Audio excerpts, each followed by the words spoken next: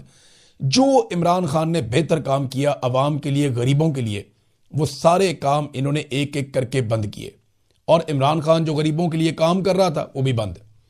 اس کو جیل میں ڈالا ہوا ہے، ملنے ہی نہیں دیتے. ان کو سمجھ آتی ہے کوئی منطق ہے یہ؟ اور دنیا کے کسی قانون میں کسی ملک میں جا کر آپ دیکھ لیں، آپ یہ کہانی سنائیں گے لوگ حیران ہو جائیں گے. میں یہاں ایئرپورٹ سے واپس آ رہا تھا، صومالیہ کا ایک ڈرائیور تھا، وہ میرے ساتھ بات چیت کرنا شروع ہو گیا، اور وہ بطور مسلمان وہ میرے ساتھ اس کا لگاؤ ہو گیا، وہ باتیں کر رہا تھا میرے ساتھ. اس نے مجھے پوچھا عمران خان کے بارے میں، وہ نہیں جانتا تھا کہ میں جرنلسٹ ہوں. اس نے مجھے عمران خان کے بارے میں پوچھا، میں نے بتایا وہ جیل میں ہے. تو اس نے پوچھا اس کی کیا حالت ہے، میں نے بتایا. تو اس نے کہا کہ یہ لوگ مسلمان نہیں ہیں جو پاکستان میں یہ کر رہے ہیں، انہیں نہیں پتا کہ انہوں نے جا کے اللہ کو جواب دینا ہے، ان سب کو اللہ کے سامنے پیش ہونا پڑے گا. یہ ان کو ڈر نہیں لگتا؟ یہ وہ ایک صومالین ڈرائیور نوجوان تھا، وہ مجھے یہ کہہ رہا تھا. اندازہ کریں آپ کہ لوگوں کو کتنی فکر ہے اللہ کے حضور پیش ہونے کی. اور یہ ظالم انہیں ڈر ہی کوئی نہیں ہے. اس کی آنکھ ضائع کر رہے ہیں، اس کی بیوی کو سزا دے رہے ہیں، عورتوں کو جیلوں میں ڈالا ہوا ہے. کیسی بے شرمی اور ہٹ درمی ہے. میں ہمیشہ کہتا ہوں کہ خواتین کو لڑائی میں مت لاؤ. میں ہمیشہ کرتا ہوں کہ کسی کی فیملی تک مت جاؤ، اس لیول تک نہ جاؤ کہ واپسی کا رستہ نہ بچے. انہوں نے عمران خان کی بیوی کو بھی اٹھا کے جیل میں ڈال دیا. اب تک اتنی. آپ اپنا خیال رکھیے گا، اپنے چینل کا بھی. اللہ حافظ.